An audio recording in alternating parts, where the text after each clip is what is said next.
All right, hello everybody. I am Nick Boddick. I already screwed that up. We're just going to start over real fast like it was nothing. Hello everybody. Welcome to This Weird House. I am Nick Boddick, nickboddick.com, at Nick Boddick on everything, and no one cares about that because I am here with this gentleman today, Mr. Philip Fracassi. How are you, sir? Hey Nick, I'm good, man. Thank you. For sure. So this is actually technically the first episode of this that I'm recording. I'm banking a bunch of episodes. I have interviews lined up for the next like month, and you are the inaugural. All right. Yeah. So it's Congrats. basically I'm just doing this because I don't like talking to people in real life, but I like interviewing. I have found out and just talking to people. Plus, I mean, you're one of my favorite authors, so there's that obviously. Oh, thank you. For sure. So you are hot on the heels of, I don't think that's the right term I'm using there, but Boys in the Valley came out recently. How's that all going? Good. It's doing well. It's hanging in there. It's fighting the good fight. It's not blowing the doors off of the publishing industry. Barnes and Noble isn't, doing displays, Christmas tree towers of it, unfortunately. But no, but it's doing well. I'm very when you put a book out, um, you want it to sell well, but really you want it to be well received by readers, Hmm. and you want people to enjoy it, and because it's a lot of work, and you want it to be something that people have a good experience with. So the reception is and that front has been great. Probably my highest rated. I think it's my highest rated book, and it's got way more readership than my other books, which didn't sell as well because they didn't have the big five distribution or whatever. Hmm. So yeah, so I'm I had no complaints, and I did the tour, which was fun, um, earlier this year. Seems like years ago, but I guess it was just a few months ago. Um, so that was a lot of fun meeting readers and meeting booksellers and getting out on the road, and so I was glad was able to do that. And yeah, so far so good. That's awesome, man. Yeah, I'm I think about three quarters of the way through Boys in the Valley. Actually, it kind of got me thinking because so the way that not really the way that I write, but I'm the type of person where, or I guess the type of writer where if I'm reading something, that's what I want to write. And so I have to be Hmm. careful about what I'm reading if I'm trying to work on a specific project Sure. because it will inevitably influence whatever I'm writing and it could change the course of a whole story. But period pieces are something I have been giving a lot of thought to. And I was just kind of wondering because Boys in the Valley is 19th century, and I was just kind of wondering what like the extent of the research that goes into that. Like how important is um like getting I don't know how I want to ask it. Like I guess just creating that atmosphere of being in the past like that. Yeah, it is extensive. I won't lie to you. It's it kind of depends on the book. So I wrote a book. I've now done three. We'll call it historical stories. I did a novella called Shiloh. The whole story takes place during the Battle of Shiloh at the American Civil War in 1862, December 2nd and 3rd, I think. 1860.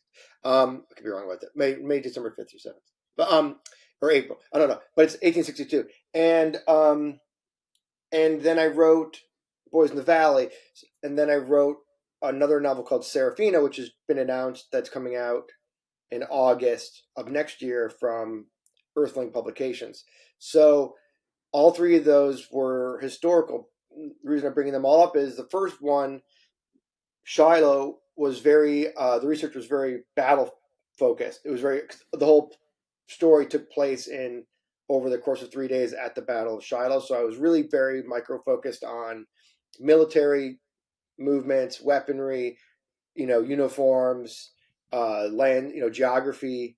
So it was all about the battle, and it was all about. I didn't really have to get into anything outside of that little microcosm. Boys in Okay. the Valley, very similarly, the whole story takes place in an orphanage in a remote um, Pennsylvania, area of Pennsylvania, and the whole story is pretty much there. So except from the opening, which you read, um, but so um, so again, I just really had to focus on what was, what what the boys, how they would talk, um, words they would use, words they wouldn't use, what they would be reading, how they would go to the bathroom, how electricity was, how heat was. So it was really, but I didn't have to worry about anything outside um, of this building, really, other than small like things I would have to look up if I referenced maybe, like I think I referenced a city, a main city along the coast at one point. So, but for the most part, it was all pretty contained. Serafina was a much different beast because Serafina also takes place during the American Civil War, also takes place in 1862, starts at the big Battle of Shiloh. Um, but then these three brothers, um, who are fighting for the Confederate Army, they go AWOL, they desert the army, and they try, and the whole book is about them basically trying to get home to Natchez, Mississippi, and then they come across a cabin in the woods and horror ensues. So, but it was, I had to research all the military stuff again because I wrote Shiloh like 5 years ago. I had to research, flora and fauna of that region at that time, the politics, because they're talking to a lot of people. The Natchez Trace, the Natchez Trail, how that was operating. How what was Natchez, Mississippi like? What was the Mississippi River like? What was transportation like? So that was like a whole world that I had to research, and that was.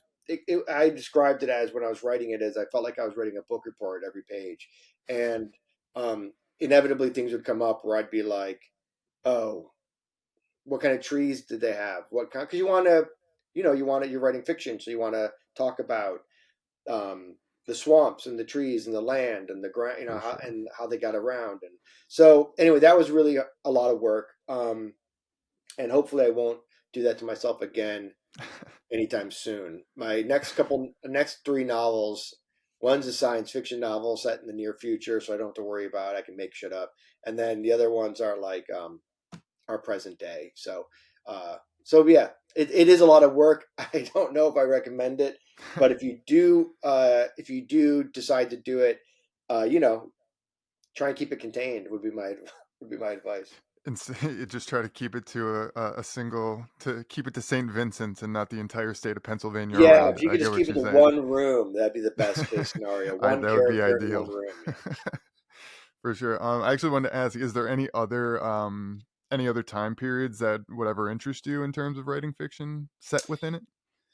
I wasn't even that interested in the periods that I wrote about. It just happened to be where the stories took place. I was interested in the stories. I was interested in these. I thought it was kind of interesting that these to have the idea of soldiers going AWOL because it happened a lot. A lot of soldiers deserted during the Civil War, Yeah. and then I just had so my like that idea, for example, was like kind of cool if some brothers, or some soldiers went AWOL and they wanted to get home. But and I was thinking like, man, it'd be hard to get home because if you lived, three states away, you're not calling an Uber, and you're not getting on a train, and you can't really get on a boat and you got to watch because you got to be careful because you can't get caught, and you can't really stay on the main roads, so they have to kind of go through the wilderness, and that part of the country wasn't really developed at that time. A lot of it was Indian country, and who were being the Native Americans at that time were being pushed across the Mississippi River, sadly, and so there was a lot going on, and so it was just, but that's how the story came about, and then I just happened to have, you know, in order to write that story, I had to do that time period. But no, there's no. I mean, there probably will come a day where I will write a World War I or World War. I'm kind of a war um, research guy. I like reading about the battles and the Hmm. tactics and the machinery of that time, and obviously, obviously a lot of it's so devastating. But like, I do I dig reading all that kind of military history stuff. So I could see doing like something set during like maybe World War I at some point, but that would be a down the road, a down the road Yeah. thing. Want to Because give yourself a break from being a historian yeah, for a little it's while? just I don't mind the research. It's my job. This is my job, so I don't mind it. But I don't like that. It takes me so long to write something, and I don't like the start and stop nature of it. Yeah. So those are things that I dislike about doing those pieces. I'm very happy with the that I wrote the book that I wrote. This is actually a little advanced peek of it right there, Oh, sample. nice. But I'm very happy that I wrote the book that I wrote. But I just kind of want to like my next couple of books. I just kind of want to like write them. I don't want to have to like spend so much time researching and have to and make it be such an arduous process. I just kind of want to write a story. Right, for sure. Yeah, no, that makes sense. And the plot you were mentioning about, that was Serafini you just held up there. Yeah. Well, That's this the is one of my the. own. This is not an official ARC advanced reader copy. So what I do is, whenever I finish a book, I I go to Amazon and I print a bound copy for myself, and I Oh, read okay. that copy before I submit it to a publisher, and it's kind of my last line of defense for edits. So I Gotcha. edit the book as a Smart. bound book because I find things in the bound version that I don't find in like a full page manuscript or on the screen, computer screen, because you read it differently. You're kind of more reading it like a book, so you catch things that you probably wouldn't catch, or for me anyway, that I don't catch reading it I anyway. So that's kind of my own personal, yeah. gotcha. No, and that's smart, which I can attest to because I released my first novel earlier this year. I shopped it around a bunch, and then partially because of the advice of, I don't know if you know Matt Bartlett. Um, Sure. Yeah, I yeah, know Matthew. he kind of nudged me in the direction of self-publishing, which he's had a lot of success in, and Hmm. so that's what I ended up doing, and it's been great. I'm glad I did it that way, but I edited it probably too much. Like I probably read through the book 10 times because I've read so many self-published novels and it's just Yeah, littered with errors, and I did not want to lump myself in with the other 20,000 books that'll be self-published this year or whatever. But anyways, yeah, as soon as I thought it was perfect. I had read through it on my computer so many times, and then I thought it was perfect, got my first arc, and I just opened it up to a random page. I read through like 3 pages, and then boom, found an error. yeah. And I was like, oh my God, of course. Well, But dude, I read books that I mean, I read Stephen King books that are you know they print a million copies of, and I find mm-hmm. errors. So there's Yeah. always going to be look. You're never going to catch everything. It's impossible, I think. But you just do the best you can. With when you have a bigger press, they do they do a lot of the proofreading for you, which helps. Even like indie presses, do that to a degree. But Yeah. it's that's the scariest thing. I mean, I don't have. I was looking to see if I had it handy, but I don't. But like when I got Boys in the Valley, right? So Boys in the Valley was published by two different publishers, technically three different Oh, publishers, because it was published by Orbit in the UK. First it was published by Earthling, then it was published by Orbit in the UK and Nightfire in the US. And I was doing a reading at one of my tour stops, and I found an error, and I was like, unbelievable! Like 30 people have read this book critically with an eye and yeah. fixing stuff, and still this one thing slipped through. So they're fixing it in the paperback edition, and I'm sure I'll read the paperback edition. I'm sure I'll find another error, Find another um, one. but yeah. So you can never find everything. It's even if you have 20 people and an army, reading it for you. There's always going to be one or two that slip through. Yeah. I read. Don't feel bad is my point. Don't feel bad. Right, yeah, for sure. And like you said, I found in the biggest books in the world that I've found errors in like it before, and like that's gone through 20 different publishers over the years or whatever. So yeah, I'm not sweating it too much. I'm very Yeah, but happy it's with the way it but turned you're out. right to pay attention, and you're right that a lot of you want to put out a professional product. Yeah. You want it to be well formatted, and you want it to look Mhm. good, and you want it to read well, and if nothing else, not be sloppy or a lot of over. But somebody even commented on one of my books like I couldn't get past all the errors, the like their typos, and I was like I don't know. Sometimes I think people just make stuff up, but I was like I don't think there's that Yeah. many errors in that book. But so anyway, but yeah, it's a horror, and it's always like somebody made a joke about this on Twitter once where like the second you send a manuscript to somebody, whether it be an editor or a publisher or whoever, or someone for a blurb or something, literally, if you look at that same manuscript in the next 30 seconds, you'll find an error on the first page. It's inevitable. It does seem like that. It It's really does. inevitable. So the genres that you have written in are, or actually, no, let me get to that later.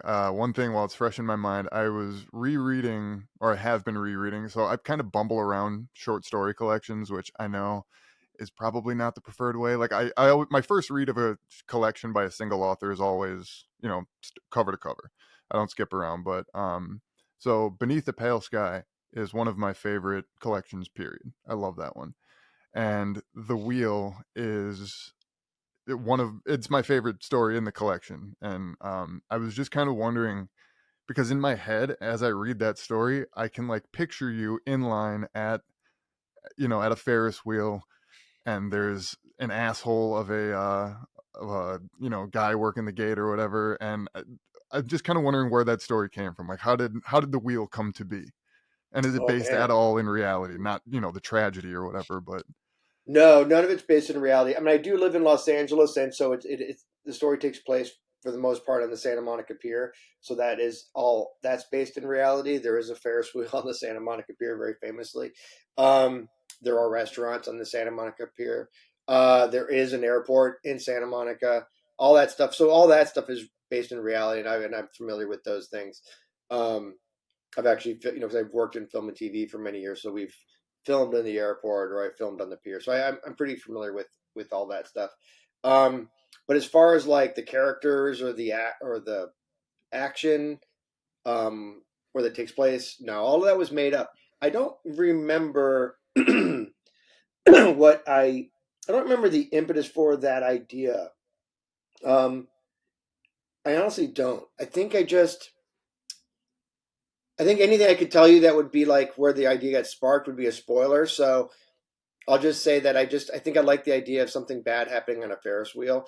I definitely like the idea of, and it's fun for me. A lot of my short fiction, I take very everyday situations and I turn them into nightmares.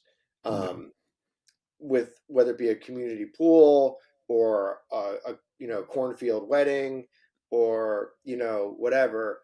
Um, I really like to do that. So um, I think that was just one more thing where I was like, how could I turn this very mundane, you know, thing, this a Ferris wheel on a pier, ocean pier, into a horror show, Yeah. was interesting to me. So that's kind of that's why I did that. And it Okay, worked for out. sure. I like that story too. Thank you. I mean, I say I like that story. I don't love all my stories, but that one was a lot of fun to write. Yeah, no, I just and like you said, I don't want to get too into like spoilery, but just the from when the bad stuff starts to the end of the story is just some of my favorite like descriptive writing ever. Like I said, I don't mean to like sing your praises overwhelmingly or anything, but I love that one. Let's do it. Um, Did you read? If you happened to have read, I have a story in Behold the Void called Mandala. It's the last story in the Behold the Void. I It's know about I the read kid who's it it's some about the time kid ago. who's handcuffed to the in the cove. Yes, I don't know if you've I, read that one or not. I believe I have. It's been a Anyway, while since I read one. all I was gonna say was if you like the wheel, you might like that story too. They're Okay, both sort I'll of have to. like they're both what I would consider thrillers in a way, Okay. but and not so in the way I wrote them. I wrote them as cinematic thrill rides. Both, Okay. some stories you're more like you're playing with ambiguity, or it's more creepy, or it's more, Yeah. you know, more just like straight horror or whatever. Those I kind of wrote as Heart like little pounding. right. They're supposed to be like thrill rides and fun Yeah, and stuff like that. So that's for sure. Yeah, I'll definitely read that tonight. yeah, I like that um, story too. yeah. So if you were, this is just a hypothetical, not that you'll, maybe you will, I don't know, but if you could pick like, any horror, I guess, icon to write a story about, Freddy, Jason, Chucky, Michael Myers, whoever, Who would you which playground would you like to get down in? Oh man, I'm not a slasher guy, so I hear Yeah, you. those were bad No, I examples, but understand you what you're know, saying. Like whoever. Dracula, the whole like Yeah, yeah. all the classic villains.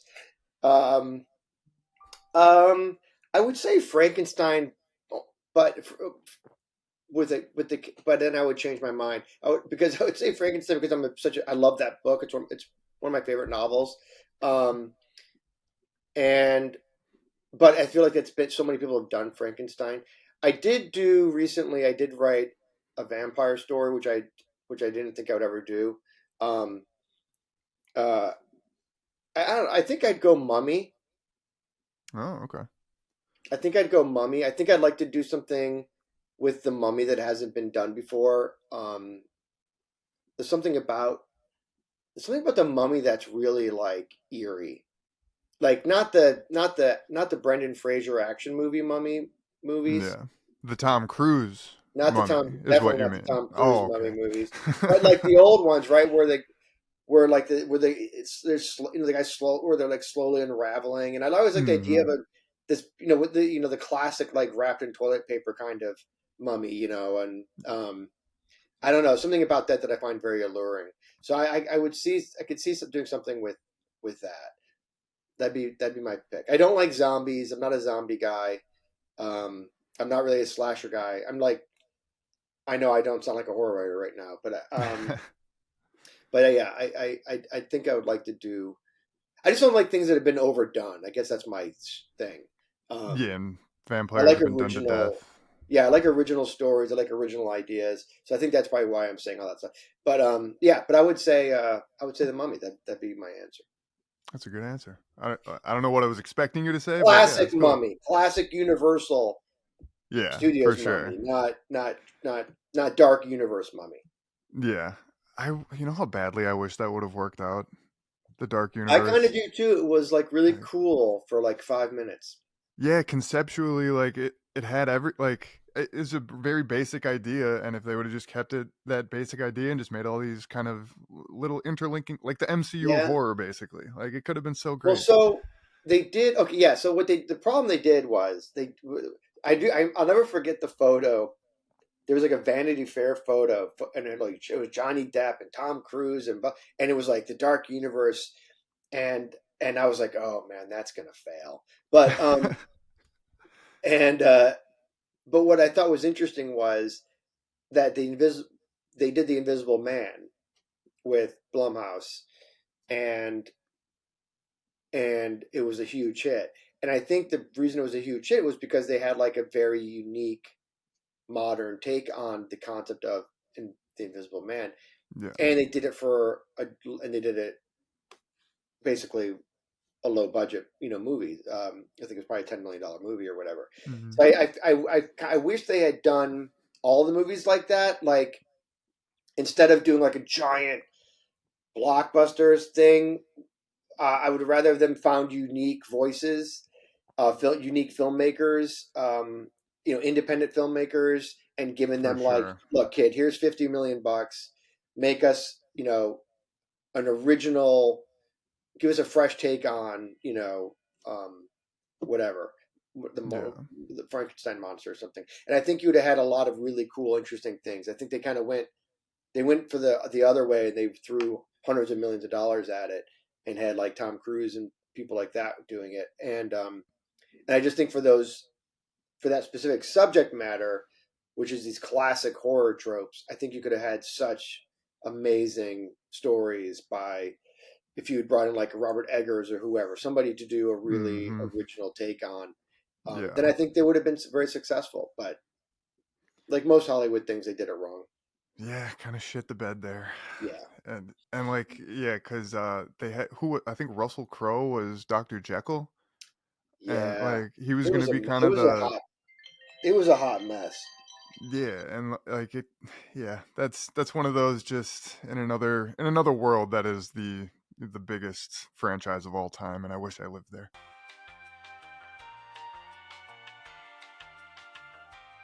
What's the most recent scary movie you've seen? God. This Are is you a big movie I'm guy? just I'm just killing myself here. I'm not really a big horror movie guy. I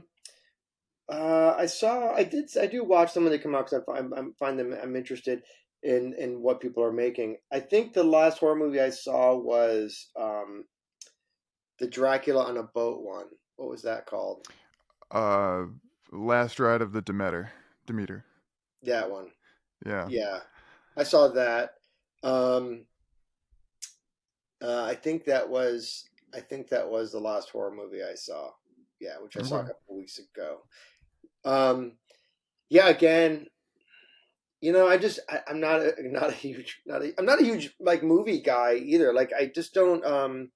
I mean, I read a lot, so I'm usually reading something versus watching something. And I do read a lot of horror because I read a lot of the new authors who are out there, um and I read a lot of my friends' books or whatever. But outside of that, I don't I read pretty widely. Um, and and So that's kind of where I get most of my and I read a lot of nonfiction, so that's kind of where I generate most of like my ideas and stuff like Okay. that. Um, but yeah, so I don't want to, but so I don't watch a ton of movies. I usually watch. My wife and I will watch like a horror movie, on the weekend or something. But yeah, I saw Killers of the Flower Moon recently. That was kind of a horror movie. Um, which is okay. It's really hard for movies and TV shows to impress me. I'm a very hard guy to impress, and Yeah. I think Hereditary to me was a great movie. Probably one of the best horror movies I've ever seen. And so that was like now what 3 4 years ago. So that's kind of those are the so rarely am I impacted by something else like that. But Hereditary impacted me. Drag Me to Hell by Sam Raimi, which is probably Oh now yeah. 20 years old. Who knows? But Yeah. I'm still rewatching The Thing, and so Nothing and wrong with that. Aliens, yeah, and Aliens and Jaws and that kind of. So yeah, I kind of um, it's very hard for me to be impressed by a film, but I loved I thought The Witch was wonderful.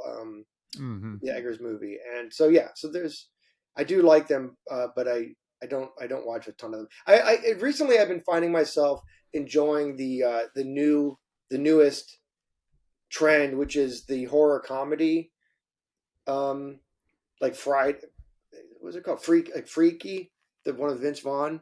Yeah. That was Yeah. really that was really entertaining. Happy Death Day was I like those movies because I like to be entertained when I'm watching a movie, and I think those are Hmm. really I like that kind of like fun, goofy nature of it more than like. And then like I saw Terrifier 2, whatever.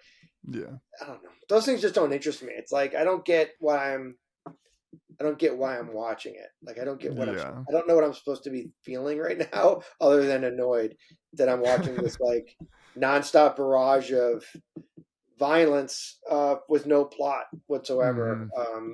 Is not interesting to me. I like stories, so For sure. Yeah. And as I've the gotten Voyage of older, the Demeter was fine. It was popcorn fare. I yeah, didn't have a problem with it.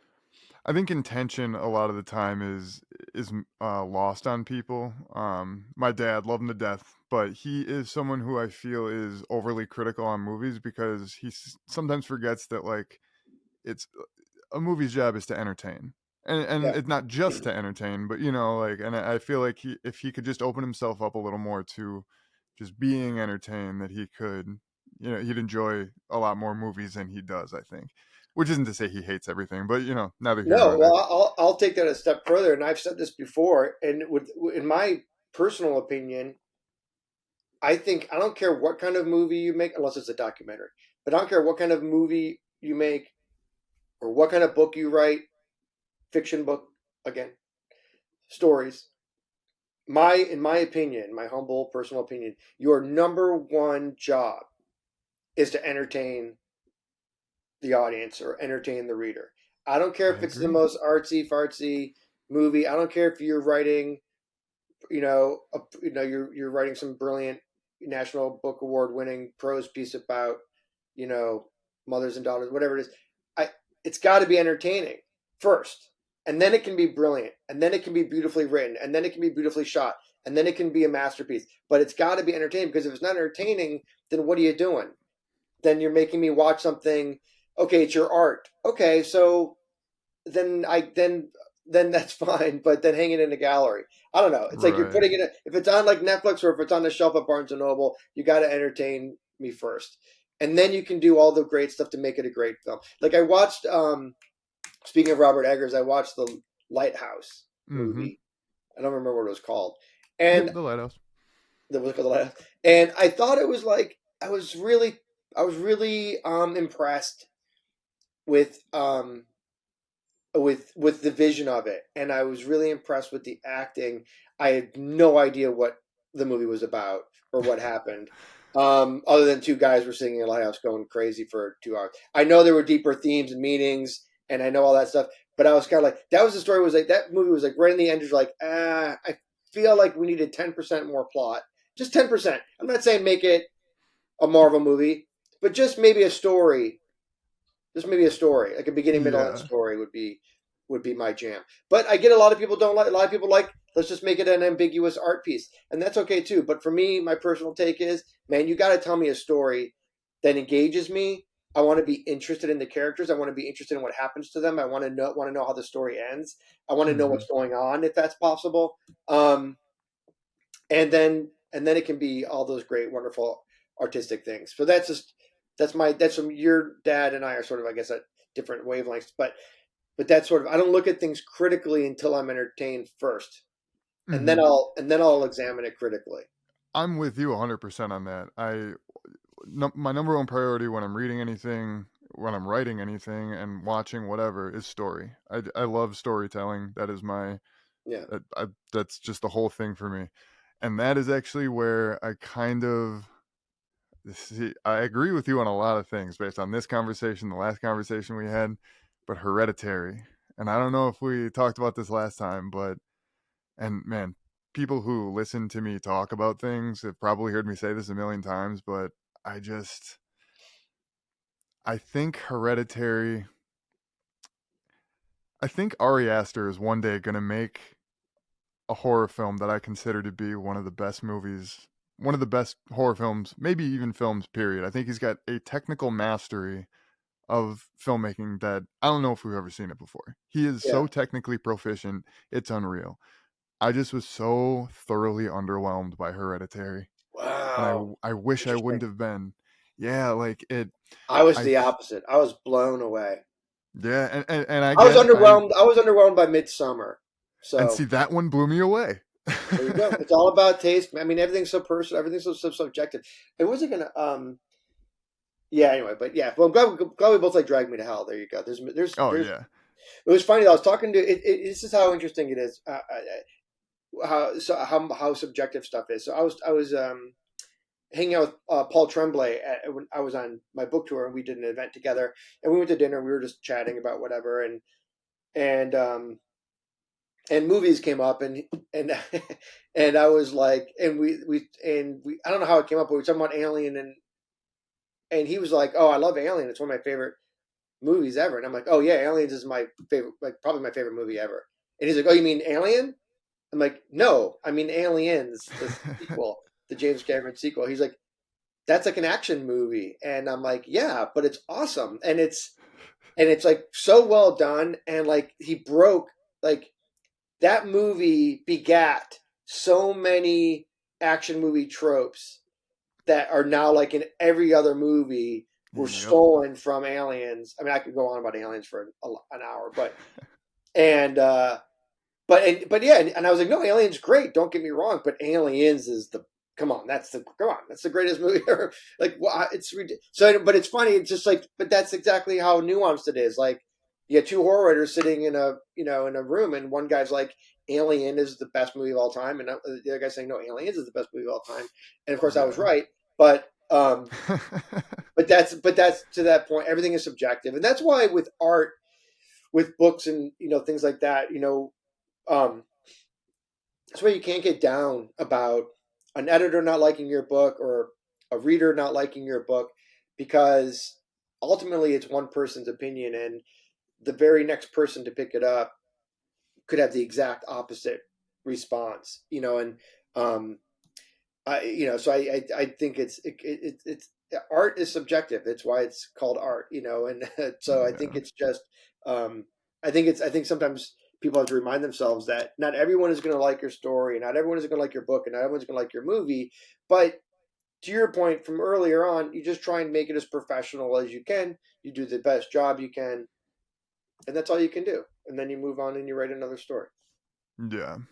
I think the whole concept of subjectivity is like, cuz like on Twitter and Reddit, Instagram, Oh, whatever, no, yeah. like it's insane how like someone will just put up, not even trying to, you know, push something as this is the best, but like someone puts up a movie like, "Oh, I love," or I love The Wire." And then immediately the first comment, "Breaking Bad is better. The Sopranos is better." And then it just Everyone devolves wants to, into, yeah. yeah, and like it just devolves into people just trying to shit on the other person for, "Oh, you have shitty Right. taste. How could you think that's better?" Like, and it's Let like it's them have every it. single thing. Let them just have their opinion. Yeah, Yeah, exactly. yeah. Social media and I don't always get along. So, Yeah. I try not to have opinions anymore. Like the minefield that is social media, is something that I've become very, very sensitive to, and Mhm. like you can't really say much of anything other than here's a cat, here's my cat, here's my book, here's my cat. Okay, And bye. then, and I'm if anybody backing has a slow. problem with your I'm cat, backing slowly away now. Um, yeah. yeah, yeah, I won't go into it, but yeah, no, and that's exactly right. But and that's why, and I think also there is, um, I think also with reviews, these days with the advent of with social media and TikTok and all that kind of stuff, I think it is such a powerful tool, and because people are basically making careers out of, um, being influencers, right? Mhm. That now it's not just like, oh, you have a 2-star review on Amazon, somebody saying they didn't like your book. Now it's there's a 5-minute video of somebody on TikTok saying they don't Yeah. like your book, and here's all the reasons why I don't like their book. And and a lot of times those people, good for whether it's a positive review or a negative review. And by the way, I'm not being critical of those people. Please do not cancel me. I'm just talking out loud about this phenomenon. But they are not so much, they are, while they are discussing a product that they either it's a book or a movie or a hair care product or whatever they're doing, whatever their lane is. They're not just discussing that product. They are also marketing themselves. They are Mhm. creating they want it, they're creating their own brand. So they're kind of, so now it's become more of a presentation, and it's got more of a personality, and it's more about them as much as it is about they're talking about. So I think that has led to more conflict between creators and critics than existed in the past, because it's become so much more of a of a thing to be a Yeah. reviewer, to be a critic is now like a job. Obviously there's critics who are for newspapers and magazines that have been doing it for hundreds of years, whatever. But I'm thinking, but now it's like, but there's all these influencers, and they're all creating their own brands, and they all want to try and get traffic. So they're being shocking, or they're being extra mean, or they're being extra nice, or they're doing movies or whatever it is. So it's just, point of all that to say that now more than ever, it's very important for creators to let those influencers have their space, and for those influencers to let the creators sort of have their space. And I think when those two things bump, stuff goes. It's like an atomic blast. Stuff goes Yeah. really bad, really fast, and it can get blown way out of proportion very quickly. So I think it's just important speaking to both influencers and creators, that everyone gives each other their own space to do what they do, and that's why I don't read reviews, and and that's just because it's just not my place. That's for readers, and that's for reviewers or influencers, and sometimes you can't help it because you know someone will say your name, and so TikTok says, here's two videos where people said your name or said the name of your book, and so you Mhm. click it, and then you wish you hadn't. So I've actually stopped using TikTok too because of that. So it's yeah, it's a real minefield. I don't look at Goodreads anymore. I haven't looked at Goodreads in a couple of years. When I say don't look, I don't read the reviews on Goodreads. I look, I check to see how many reviews and where my star rating is, just to see Yeah. how the book's being received or whatever. But I never read reviews on Amazon or Goodreads. Um, Even if, because the way writers are wired is you can read 12 5-star reviews in a row, and you'll be like, Mhm. yeah, yeah, yeah, yeah. And then there'll be like a 2-star review, and you'll be like, and it'll ruin, right, it'll ruin your day, right? And you'll be, Oh yeah. so it's better off just not reading them at all. So that's my advice to young writers. It took me, and it's one of those things, I was listening to an athlete, professional athlete. They were being interviewed, and they were talking about being booed, and then they were talking about being dragged in the press, and they were like, I had to learn, and the athlete said, I had to learn to tune all that stuff out, and I had to learn to be more callous, and I had to learn to be less of a human about when it came to criticism. And it was interesting because they were like, and they said, I can't remember, I'm paraphrasing, but they were like, it's kind of bums me out a little bit because I like being out there. I like being part of the community. I like interacting with people and interacting with, but I've had to kind of like pull back and put a wall up and not be so open because it's become too harmful to me. And I've, in a way, as a writer, I've had to learn that too. I love being accessible, and I love interacting online and all that kind of stuff with people, but I've had to put barriers up, and I can't really be as open and accessible as once was because there's too many people coming at you with negative energy, Mhm. and so yeah, so it's kind of lonely, in a way. You have to sort of isolate yourself um, from all of that interaction, and you can't really be part of that world. So it's something, but that's something you have to learn as a writer or as an artist, I'm sure. Um, but that's a long tangent from a question that I don't remember what it originally was, but that's kind of Yeah. my take on modern being an artist in today's world. The things you have to watch out for. For sure. For sure. Yeah, no, I a few years ago I stopped using social media for any kind of personal reasons, and only Right, very I tweet once or twice a week maybe, and if I do it's generally just writing related, and I have so many like keywords blocked so I don't see, like, I don't want to see politics on Twitter. I don't want to right. see religion, whatever it I've got a is. couple keywords blocked in the politics side as Yeah. well. Yeah, Yeah, and it's but on the other hand, and like I feel like my life is, there's a market improvement because I'm not dealing with any of that kind of crap all day. But at the same time, my book sales were doing fine, but then a certain Facebook group kind of picked up my book and was like, "Oh, this is a good book."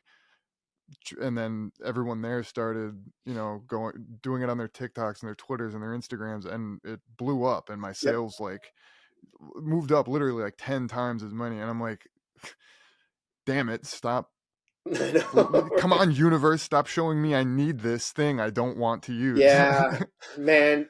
I mean, the reality is, yeah, social media is part of the deal. Hmm. If you want to be, I mean, I'm sure. I mean, look, in my opinion. So I'm always like these days. Everything I feel like anything I say is a room full of eggshells. But in my opinion, social media has to be part of being a writer.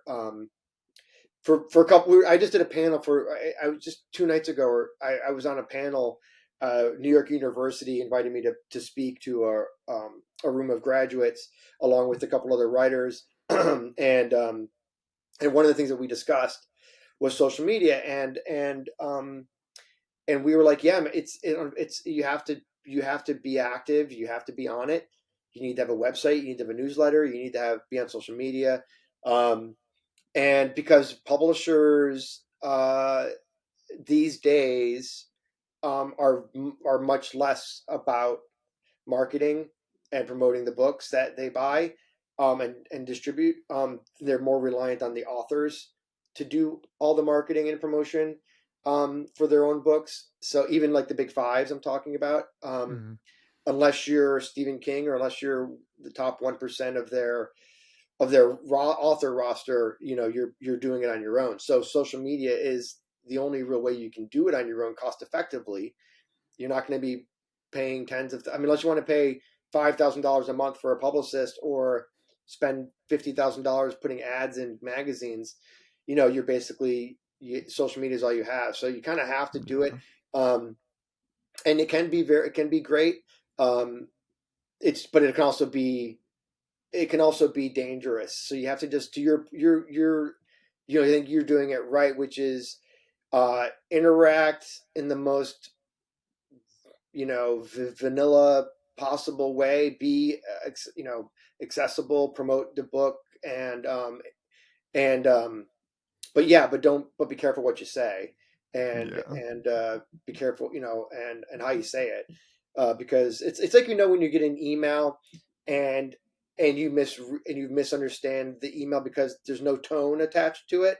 It's Mm-hmm. just text. So you're like, Yep. well, what does it mean? Does it mean da da da?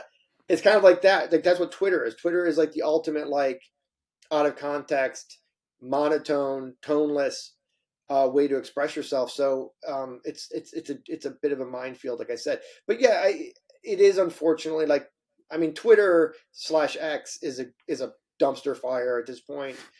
It Um, really is. Facebook is fine. I mean, I've had the most engagement success, which really kind of caught me off guard when Boys in the Valley came out this past summer. Uh, my Instagram became sort of my home base for promotion for promoting that book, and where I had the most active promotion from reviewers and bloggers and book talkers and all that kind of stuff. So far more than Twitter and far more than Facebook, it was really all about Instagram. So that was kind of interesting to me. I hadn't really caught me off guard. So, but yeah, you got to be on there and you got to be doing stuff, um, because it's part of the deal. And if you want people to know about your book, you got to be out there. But Kind there of are writers falls to who, you, yeah. I mean, there are writers like Craig Davidson/Nick Cutter, he couldn't, he couldn't do social media. It was he just couldn't handle it Mm. psychologically and emotionally, and I totally understand that. For So, sure. but he's successful enough where he kind of doesn't really need to do it. But he's not on social media. I think of Bentley Little, Cemetery Dance author, and whose books probably don't do as well because he's not on social media, but I don't think he really cares. They do well enough that he can keep writing them and Mm-hmm. apparently etch out some sort of life. So, it is possible, but those are the anomalies, unfortunately. Yeah, Um, for sure. So we're actually getting close pretty much to the time I kind of thought we'd try to stick to here. So I guess the last question I just have, what are you reading right now? um, I am reading a book by an author named John Durgan that I can't recall the name of the top of my head. Um, it's an advanced reader copy of a book that's coming out Mm. from Darklit Press next year, and I'm reading Yellowface by R.F. Kuang, I don't know that one. and I'm reading. I usually read like five or six books kind of at the same time, so that's why. And I'm reading the new Tim Levin book that comes out next year. Oh, and I'm reading a book called Big Swiss. That's really kind of interesting and funny. And and I think that's based. And I'm rereading a Hemingway uh, that I haven't read in a decade for fun. I don't know. I think that's pretty much what's on the TBR stack, or the actual, not TBR stack, the BR stack, the being read stack. It's on my next to my chair. Yeah. Nice. So those are. I wish I could remember John's book. Let me see if I can look it up really quick. John Durgan, because that way I can give him a little plug. For John, sure. but yeah, and I'm really enjoying all of them. I'm waiting for Brian, anxiously waiting for Brian Evanson's new collection to arrive. You and me Um, both. but oh yeah, here it is. It's Kosa, Kosa. So Kosa. yeah, he's got a few books out. Um, John does. So yeah, I'm reading his new book right now. So yeah, so that's what I'm up to. I just reading, yeah, Tyler Jones I've read recently. His new book Midas is really good. Um, yeah, yeah. So that's what I'm reading right now. Awesome. All right. Well, I appreciate you sitting down with me for a little while here. Is there where can people find you if people want to grab your books? People want to hear more of what you got to say. Yeah, so as I mentioned, I'm on social media: Facebook, Twitter, and Instagram. Um, on Facebook, there's a group called Fracassi Freaks, which started by some readers, where I spend most of my time these days, because I engage directly with readers, and it's a really fun community. And there's like 600 people in there now, so that's a good place to go if It's you are awesome. interested. Um, and then my website is pfracassi.com, like it says in the little window there, but just pfracassi.com. And and then that, yeah, and you can join my newsletter there, or you can get more information about my books and all that kind of stuff at my website. Awesome. Sounds good. Well, thank you very much. Everybody go buy Boys in the Valley. I'm almost done with it, but I already give it my recommendation, which is, I mean, my opinion means nothing, but I like it. So, Yeah, Boys in the Valley is a fun one. Gothic's a fun one. Child Alone with Strangers is pretty fun. All these books come out in the last year, so they're all they're all out there. And then I have a story collection coming out in April called No One Is Safe, hell yeah. and then I have Serafina coming out in the fall of next year, and then January of 2025, my first science fiction novel comes out from Orbit worldwide. So lots Your of fun output stuff is going. insane, dude. I can't imagine just having that much stuff ready to go. Yeah, it's a lot of it's a lot of work. I But bet, yeah, dude. very But fortunate. I'm very fortunate that these publishers all are interested in my work and put it out, get it out there. So it's fun. and we're fortunate to have it all coming out. Well, thank you very much, Philip. I will talk to you soon. All right, brother. Thank you. No problem. Take care.